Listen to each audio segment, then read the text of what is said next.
ومالين كله علايس دريمي كريان سوقفينتا مدح بانانا كشقيسة مقدشو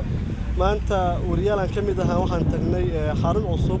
oo gudaha Villa Hargeysa ay ka sameysteen ama laga dhisay xildhibaanada golaha shacabka guddoonka u qaabilsan warfaafinta goluhu wuxuu aad isku dayay bal suuragalnimada culaysay jiray oo la wadaago la xiriirtay in meeshu yar tahay in suxufiyiinta meeshaysan tagi karin in guddoonka uu isku dayo inuu diyaariyo kaamirooyin in la soo duubo kadibna wariyaasha dib loogu soo diro arrintan hore waxay ka jirtaa xafiisyada dawladda ugu sareeya golaha shacabka waxay meesha kaliya suxufiyiintu ay tagayeen dadka kale si duwan xildhibaanada warbixin laga soo duubi jiray si maalinle ah haddii arrinta hadda taagan guddoonka uu leeyahay gaar ahaan dadka hadda nala hadlay oo ah maaragtay qaybtii u qaabilsan warfaafinta inaysan suuragal ahayn in halkaas lagu wada hadlo in suxufiyiintu ay weyn doonaan meel ay kula hadlaan xildhibaanada golaha shacabka kala fikirka duwan ama ay ku soo gudbiyaan fadhiyada baarlamaanka gaar ahaan golaha shacabka waxaan rabaa inaan xusuusiyo marka loo eego aqalka sare meesha uu ku shaqeeyo golaha shacabka ee hadda loo sameeyo wax kale ma duwana haddana aqalka sare wuxuu isku dayaa bal suxufiyiintu inay tagaan inay war soo tabiyaan access bay helaan marka waxaan ka codsanaa baarlamaanka oo aan dhihi lahaa golaha shacabka in suxufiyiinta madaxa bannaan u ogolaadaan in halkaas ay tagaan sida ugu macquulsan ugu suuragalnimo badan suxufiyiintu inay war u helaan laakiin aysan suuragal ahayn ama ay adag tahay matalayaashii golaha shacabka in fadhiga golihii ay sameynayeen maalinlaha ahaa ama tobanlaha ahaa aysan wariyaashu goobjoog ka ahayn waa culays kale oo suxufiyiinta iyo helidda xogaha baarlamaanka adkaan doonto gaar ahaan xildhibaanada golaha shacabka waxaan isku dayay oo aan ku iri maaragtay suuragalnimada wariyaasha raadiyaasha wato ee aan kaamirooyinka ahayn iyada nafteeda waa loo soo duuba waa la soo diraa sida waxaan ugu dhahayo xildhibaan Khalid Macow waa gudoomiyaha guddiga warfaafinta ee golaha shacabka marka waxaan ugu baaqayaa golaha shacabka iyo dhammaan hay'adaha inta ay qusayso in bal dib loo eego si suxufiyiinta Soomaaliyeed ee warbaahinta madaxa bannaan ay halkaas u tagi lahaayeen ugana soo tabin lahaayeen waxa ka jira xaqiiqda maanta waxaan rabnay inaan ka hadalno arrin ku saabsanayd maanta waxaa loo balansanaa furitaanka kala fadhiga lixaad ee golaha shacabka ee baarlamaanka Soomaaliya kulankiisii koowaad markii wariyaasha lagu marti qaaday xaruntii golaha cusub ee Villa Hargeysa ayaa naloo sheegay hor intaan la gelin in wariyaasha lala kulmo sidaas daraadeed waxaa naloo sheegay in hoolka cusub ee la dhisay golaha shacabka ay ku shiri doonaan uu yahay hool aad u cariiri badan goob saxaafadda istaagi kartana aan loo diyaarin hoolka sidaas aawadeed waxaan ku wargeliyay inaanay suurtagal ahayn in wariyaashu ay inta galaan xarunta gudaheeda ay muuqaalo ka duubtaan waxaa kaloo naloo sheegay in qorshe golaha shacabka uu wada ay tahay in qalab iyaga u gooni ah ay keenaan kaamirooyin wariyaasha meel hore loo sameeyo filimkii la duubo halka wariyaashu ay ka qaadi doonaan laakiin waa wax soo socda waaye laakiin hadda maxaa xal ah ayaan weydiinay waxaa naloo sheegay in maanta aan iska soo saarno laba kaamiramaan si ay muuqaalka noogu soo duubaan inta kalena ay iska baxaan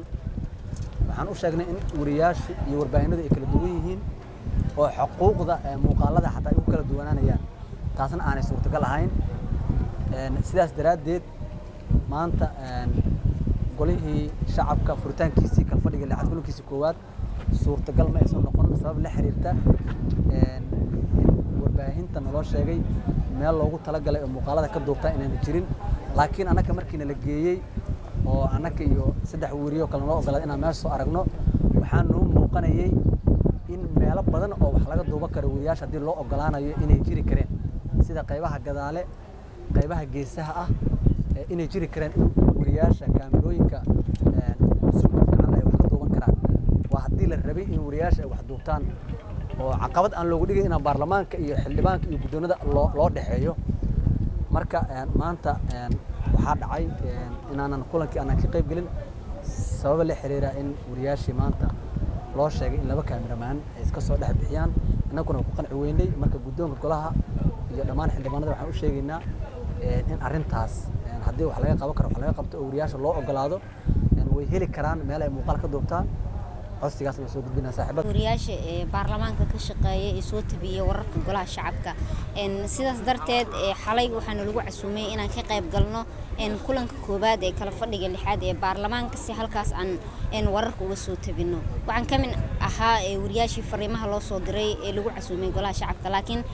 saakay markii aan tagnay xarunta fil Hargeysa oo markaas lagu furayay kulanka baarlamaanka waxaan noola diiday in halkaas aan wararka ka soo tabino sabab la xiriira goobta oo noola sheegay inay ahayd goob ciriiri ah wariyaasha aan deeqaynin waa galnay waa fiirinay waa ay jireen meelo fursado aan ka heli karno oo wax aan ka duuban karno laakiin gudoonka iyo qaar ka mid ah ilaaladii baarlamaanka ayaa noo diiday inaan warar ka soo tabino sidaas darteed inagu hadii aan wariyaasha waxa dalbanaynaa in aysan macquul ahayn in golaha shacabka wariyaashii in laga soo celiyo gudoonka iyo baarlamaanka iyo guddiga saxaafadda ee golaha shacabka waxaan ka dalbanaynaa inay arrintan wax ka qabtaan saxaafadana loo ogolaado in golaha shacabka ay ka soo hadlaan oo markaasi sidoo kale waxaan ka xunnahay in saakay aan ka qayb geli weyne kala fadhigaasi maadaama aan inagu nahay wariyaashii dadka u soo tabinayay kulamada golaha shacabka iyo waxyaabaha ka dhacayo waxaan dalbanaynaa in arrintaas wax laga qabto lagu laabto isla markaana loo sameeyo meel wariyaasha ay wararka ka soo tabiyaan waa maasantiin bismillaahi raxmaani raxiim aad u maasantiin saaxiibada aan shaqo wadaaga nahay guud ahaan warbaahinta gudaha iyo dibadda ka howlgasha magacaygu waa maxamed cabdinaasir ayaanle waxaan ka mid ahay bahda warbaahinta muqdisho gaar ahaan Universal TV waxaan TV-ga Universal ku matalaa baarlamaanka markii wararkeeda la soo tabinayo baarlamaanka iyadoo aynu ognahay in dhibaatooyin badan aynu ku qabnay oo ka mid ahaayeen caburinta lagu haayo wariyaasha gaar ahaan markii mobilada laga reebayo arinta horta mobilada wax badan waynu ka dagaalanay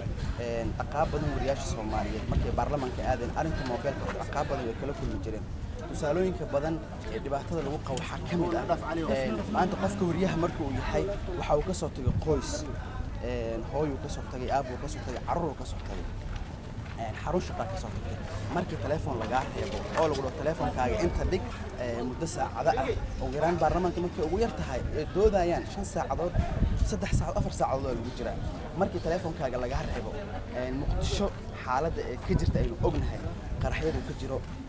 dhibaatooyinka badan ee ka jirto markii qoyskaaga ee qarax u dhaco soo wacan ma jirto meel ay ka heli karaan maanta xaruntaada kadaalig meel ay ka heli karaan ma jirto dhibaatooyinkaas anagoo ku qabnay qoyskaaga dhibaato hadda maanta soo wajahdo Allah naga qabtay maanta meel aad kala soo xiriirtay ma awoodi kartid sababtoo maanta aabaha geeriyoodo ama xanuunsado ama qof ku dhaco waxa kaliya maqlaysaa marka soo baxdo baarlamaanka ka soo baxdo oo lagu aabaha waa la aasay ama qof hebel waa la aasay dad badan ay ku dhacday oo baarlamaanka shaqeeyo xarun ka xanuunsatay arrintaasna dhibaatooyin badan dhibaatooyinka ku qabnay midaan hadda soo baxday maalmahan horta waxa aad loo hadalhayay in wariyaasha aysan tagi karin xarunta golaha shacabka gaar ahaan xaruntan hadda sida kumeel gaarka ah ee ugu shaqeynayaan baarlamaanka gaar ahaan xarunta guddiyada fil Hargeysa gudoonka golaha shacabka warqad ayuu soo saaray lagu joojinayo wariyaasha baarlamaanka ma shaqeyn karaan haddii aysan helin wariyihii gudmin lahaa xogta ay maanta shacabka u soo baliyaan baarlamaanka waa adeega shacabka anagana waxaan nahay adeegay shacabka baarlamaanka waxay sheegaan ayaan waxa la wadaagaynaa bulshada Soomaaliyeed hadii la dhaho wariye soo ma gali karo baarlamaanka dabcan waxay u egtahay caburin lagu haayo wariyaasha Soomaaliyeed ee ku sugan magaalada Muqdisho gaar ahaan kuwa ka howlgala xarunta golaha shacabka iyadoo aynu ognahay in meelo badan wararkii loo aadi jiray in la tahay qof ayaa soo duubay oo la soo diray hadii qof ii soo duubayo aniga maxaa ficil hadda war ii soo tiftiray ani maxaa ahaan yaan ahaan aniga warkan waa in aniga xulan kara qofka markuu hadlo meeshuu wax ku dhaliilayo meeshuu wax ku saxa in aniga qaadan karo